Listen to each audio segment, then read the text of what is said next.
Hello and welcome to LSTV1. You're watching the news in English, coming to you live from our studio in Lamen Kerawan. Thank you so much for joining us. My name is Amie Fadera, and these are the headlines from the Standard and Voice newspaper.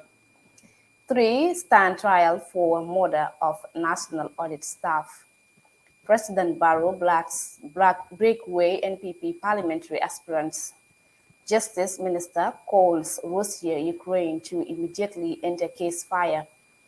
Bakote man kills days after he was robbed. On the international front, Al-Shabaab targets Somalia's main airport, army base. Garden geologist and soldier killed by rustlers. Sudan denies presence of Russian mercenaries. Kenya police recruitment bars graduates. Those are the main news headlines. Now the news in details. Do stay tuned.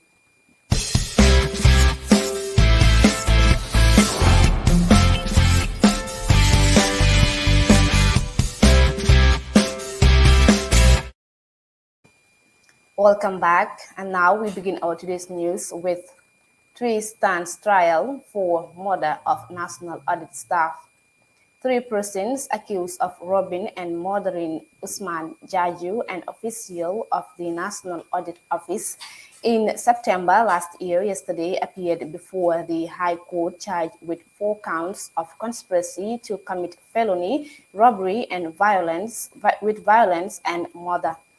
The men are Hadim Jeng, Mohammed Njai, and Mohammed Toure, but a 4th unnamed suspect is at large. They are also alleged to have conspired to attack one Fatoumata Danso. When the case came up, the 3 suspects indicated that they couldn't afford the services of a lawyer, hence they need to get the National Agency for Legal Aid to represent them. The presiding judge, Justice Ibrahim Jaite, accordingly ordered the principal registrar of the court to transmit the case file to NALA for legal representation for the accused persons. President Barrow blasts Breakaway NPP parliamentary aspirants. President Adama Barrow has blasted Breakaway National People Party's parliamentary candidates, describing them as people who come to his party for their own interest. Speaking to his ongoing Thanksgiving tour, President Adama Barrow said, and I quote, "If 10 people contest for a position that only one person can have, the people who lost should accept the one who was selected and support that person. This is because if it is you, you would want others to support you," end of quote. So those who refused and went independent are not NPP members. These people come to NPP for their own interest. They are only NPP to look for a job and for fame. Wallahi, anyone who is a true member of the NPP would remain in NPP even when you are not selected. I know for sure that no matter the situation, no one can take what is meant for you. And if you are in a rush, you will steal, he added. So I call on everyone who applied and are now independent after being rejected to withdraw their candidacy and return back to the NPP, because this is the party that will be here for the next 5 years, even in 2026. This is the party that will rule the country, he added. What happened to me in these past 5 years and how the National Assembly affected me I don't want that to happen again under my leadership. This is why I tied my ways to come out and campaign for my deputies, Barrow told the people in Badibu. They said the election was cheated, but myself is doubted me because we all agreed that the Gambias election is the most transparent election in the world. 5 former presidents came here to monitor the elections, and they have all agreed to the election. And I gave 33 parliamentary officers to all the candidates so that they can be secured without any disturbing them during their campaign, and they have enjoined that the security and went to all the constituencies they wanted to go without anyone causing conflict on them. Then how was the election cheated? He explained. Justice Minister calls Russia, Ukraine to immediately enter case fire. Attorney General and Minister for Justice Honorable Dauda A. Jallo has delivered his statement at the high-level segment HLS of the 49th Human Rights Council HRC session held on 2nd March 2022 in Geneva, Switzerland. The session brings together senior government officials from member states, the President of General Assembly, His Excellency Mr. Abdullah Shahid, the Secretary General of the United Nations, His Excellency Mr. Antonio Guterres, and the United Nations High Commissioner for Human Rights, His Excellency Ms. Michelle Bachelet, and the President of the Swiss Confederation, SEM, Ignacio Cassi, among other dignitaries. In his opening remarks, Minister Jallo stated that the Gambia is grateful to the entire membership of the General Assembly for the trust and support given to them, assuring them of the Gambia's full commitment to Human Rights Council. He added that human rights are fundamental freedom and are integral part of the institution established by the Gambia Constitution with a view to safeguarding human dignity as a common and an intrinsic condition and applies to all persons subject to the jurisdiction of the state. As members of the various multilateral institutions like this council with a shared legal framework, we must stand up to our commitments and forge a united front against all forms of human rights abuses and violations whenever they occur, he said. He further added that Gambia will continue to pursue accountability for Rohingya Muslim minorities in Myanmar and condemned all forms of discrimination and xenophobia and intolerance against minority groups in anywhere. On the tropical issue of Russia and Ukraine conflict, Minister Jallo added his voice to the international community, calling on Russia and Ukraine to immediately enter into ceasefire to avoid the suffering of innocent people and return to the negotiation table for peace, stating that the Gambia calls for dialogue and a diplomatic solution to a view to avert humanitarian disaster and catastrophic destruction of lives and properties, Honorable Jallo expressed.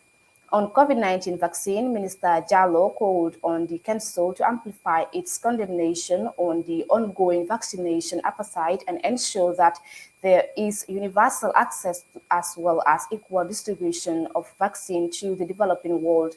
Climate change and environmental degradation continues to threaten our every existence as they adversely affect our natural habitation, livelihood, and food security, Mr. Jallo stated. He applauded the continued commitment of the Council in finding solutions to these problems. He further pointed out that Gambia will continue to pursue the agenda of putting people first to achieve a right to food, right to decent living, and right to safeguard and sustainable environment. He concluded by reiterating the Gambia government's full commitment and support to the Human Rights Council and ensuring the effective implementation of these resolutions to promote economic, social, and environmental policies and actions that will protect people and nature. Police detained 20-year-old suspect with fake CFA notes. Police have detained a 20-year-old Senegalese man suspected of being in possession of fake CFA currency. He was arrested in the Senegambia area. The accused, Malik C., 20 years old, resident of Kololi, was unlucky when he attempted to change the said fake CFA notes into dollars denomination, police said in a statement. According to the police, the suspect was arrested after he entered a bureau de change and attempted to convert 50,000 CFA into dollars. The bureau attendant had already given him 4,500. Fact of the matter revealed how the accused entered a bureau de change and attempted to convert $50,000 CFA into dollars. The bureau de change attendant had already given him 4,500, but soon detected that out of the money, 2,000 CFA was counterfeit. The statement added. The accused was already on his way out. His attention was called and started running, but camera caught on him when he was quickly apprehended and brought to the police station and charged for the offense contrary to Section 340 of the Criminal Code. He will be brought to court soon, the police said. However, the general public is advised to be vigilant and watch out when it comes to dealing with unknown persons in changing money, especially foreign currencies. The Office of the IGP will continue to do everything possible to protect, secure, and maintain law, order, and society, he added. Don't vote for Bakari Tombong Jatta's APRC, MC Cham tells voters in Ibo Town. Gambia Democratic Congress National Assembly candidate for just one constituency had told voters to vote against APRC candidates backing the ruling National People's Party in April parliamentary elections. APRC has been ripped apart last year after the exiled president Yahya Jammeh fired Fabakary Tombong Jatta, late executive, for supporting President Barrow's re-election bid without his consent. But the FTJ-led leadership, who still backs Barrow's NPP, refused Jammeh's sacking, describing him as not the sole owner of the party. However, speaking to the electorates in his native home, Ibo Town, Modu Ibrahim Cham described the APRC backing Barrow's party as destroyers of the country and urged voters to vote against them in the upcoming parliamentary elections due in April. According to him, an APRC supporting the exiled former President Jammeh is the only bona fide party, adding FTJ group are not for the nation's good. Let no one fool you to vote for NPP, the National People's Party, because if you vote for NPP, the country will plunge into ditch. There is only one bona fide APRC, which is the APRC of Yahya Jammeh, he said. MC Cham, who is also the National Youth President of the Gambia Democratic Congress, added that Fabakary Tombong Jatta's APRC supporting President Barrow to destroy the country because, in fact, the country is on the verge of destruction. Mr. Cham's comment came after the Minister of Tourism and Culture, Honorable Ahmad Ba, warned electorate against voting for independent parliamentary candidates at a political gathering in Ker Ardo in Badibu. If you electorates give your votes to the independent candidates, then you are destroying. Be careful of the independent candidates. They are only good to destroying the country. Those people masking behind the banner of independent, if they came to you, tell them the truth to go and withdraw their candidature to the Independent Electoral Commission. If they do, Ba added. Bakote man kills himself days after he was robbed. A 40-year-old man from Bakote, Haji Silla, yesterday reportedly killed himself. The police spokesperson, Lamin Jai, has confirmed to the Standard. We confirmed receiving a reported case of suicide at Bakote. Victim is identified as Haji Silla, a 40-year-old male. Police investigators have visited the scene and the body has been evacuated to the Sarakunda General Hospital for further examination. Meanwhile, an investigation into the matter is currently underway, Pierre Njai said. According to former family sources, Mr. Silla, a native of Sabi URR, was found dead in his Bakote residence by his wives. NAM petitions IEC over Barrow stays at Mankamankunda. The opposition GDC National Assembly member for Jimara Alhaji Sow has written a petition to the IEC expressing concerns over President Barrow's decision to stay in Mankamangkunda during his campaign tour, arguing that this could lead to clashes between GDC and NPP supporters in Jimara. The latter, seen by the Standard yesterday, quoted Nam Sow as telling the IEC, and I quote, "I am writing to alert your office to the security concern of our campaign team. I want to bring to your attention that President Barrow and his NPP to party are planning to be based in Mankamangkunda from the 22nd to the 25th of March 2022.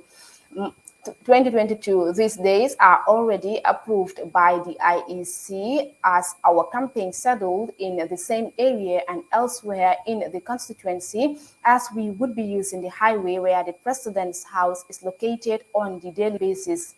We fear that our supporters may be attacked or provoked by the NPP supporters in or around the president's house on the same route."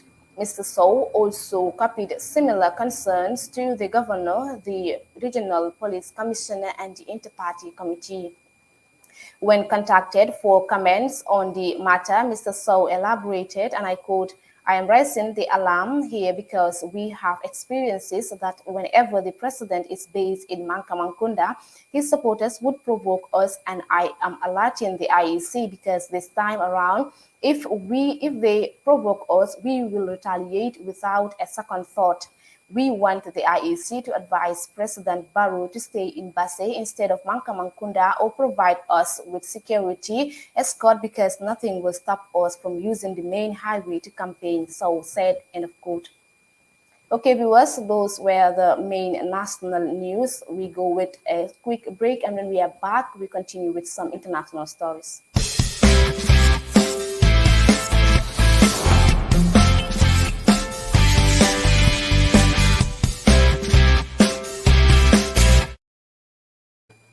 Welcome back, and now to some international stories from the BBC African News website.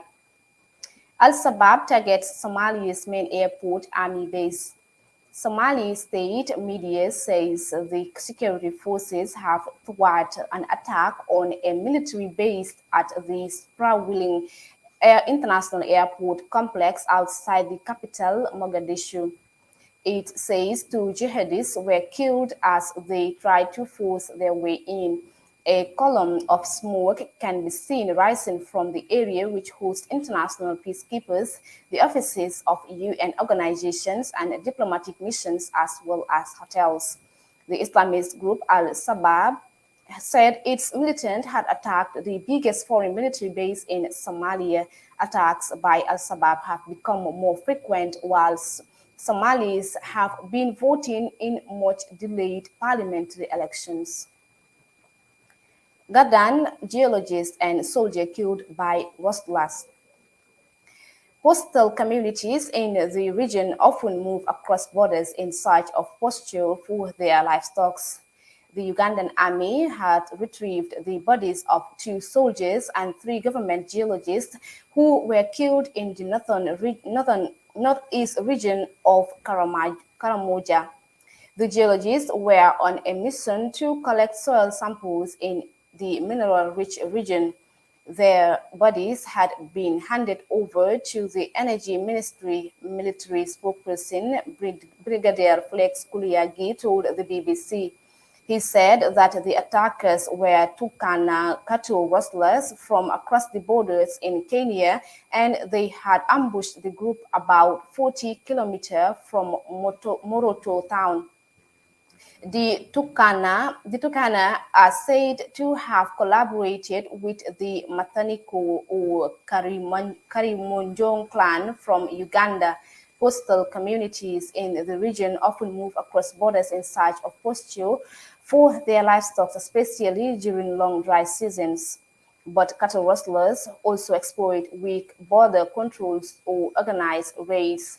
A disarmament program by the Ugandan army saw many guns removed from the commodity from the community about a decade ago, leading to some years of relative peace in the region.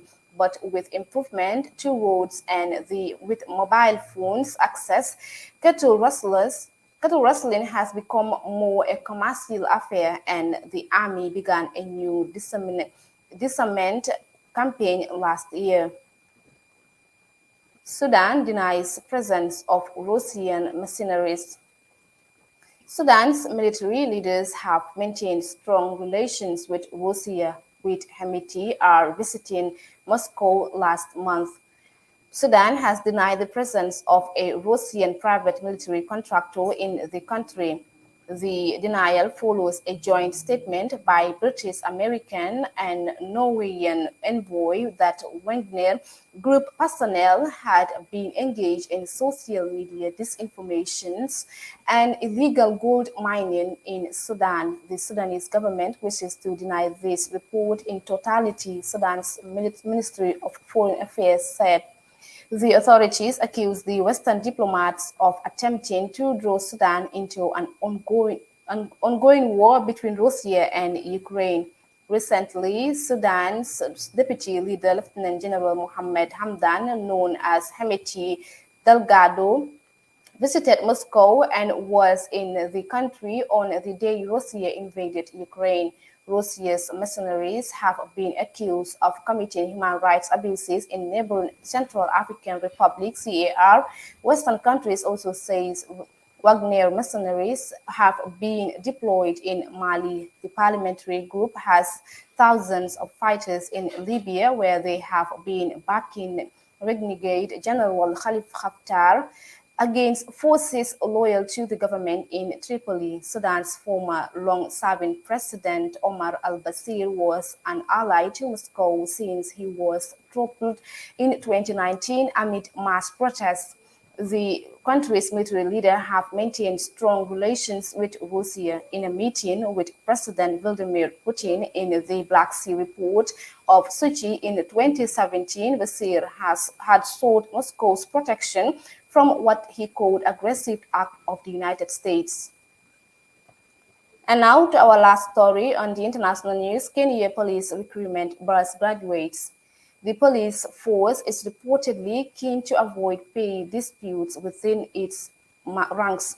The Kenyan Police Service has locked out graduates from its latest drive to recruit 5,000 new officers, and the Kenya's Daily Nation newspaper reports quoting a top police official. It is reportedly keen to avoid pay disputes within ranks. The nationwide recruitment starts on Thursday and will target people with a minimum qualification of D+ in their secondary school exams, a score considered to be below average. We are advising those with degrees to wait for other positions to avoid labor issues. John Ole Moyaki is quoted as saying, "We are not discouraging graduates from joining the police services, but there are better opportunities and higher job groups that will suit them apart from the police." Kenya has a long history of police officers using excessive force when enforcing laws, often resulting in death, but security officers are rarely held to account. Okay, viewers, that's it for today. But before we take your leave, let's take a quick recap of our main stories. 3 stands trial for murder of National Audit staff. President Barrow blast Breakaway NPP parliamentary aspirants. Justice Minister calls Russia, Ukraine to immediately enter ceasefire. Bakote man killed himself days after he was robbed. On the international front, Al-Shabaab targets Somalia's main airport army base. Gordon geologist and soldier killed by rustlers. Sudan denies presence of Russian mercenaries. And Kenya police recruitment bars graduates. Okay, viewers, that's all of the news we have for today. Thank you so much for watching. Do join us on Friday, same time, same place for more news. But by 3 p.m., we'll be back for the news in Wolof. Until then, stay tuned and enjoy the rest of our programs. Bye for now.